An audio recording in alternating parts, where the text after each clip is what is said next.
Почитувани, дека Венко Филипче е неспособен и дека неговите пропусти се плаќаат со животи, го потврдуваат секојдневните сведоштва на незадоволни граѓани и пациенти.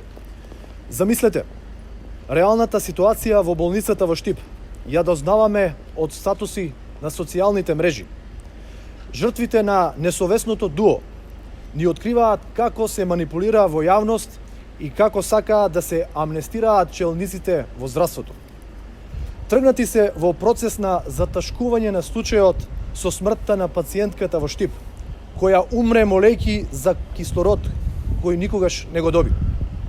По принципот кадија те тужи, кадија те суди, Филипче го поставил директорот Георгиев да ја истражи смртта поради недостаток на кислород.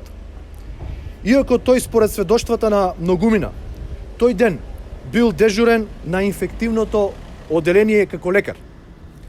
Директорот на Штипската болница и близок соработник на Филипче, Ален Георгиев, одбива да ја каже вистината и очајно се труди да не убеди дека случајот на 14.11.2020 година бил на работа попламен.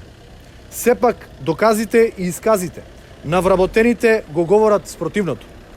Имено од статусот на девојчето од Берово дознаваме дека е променета датата на смртта на незината мајка, што сугерира на криминално прикривање на дежурството на директорот.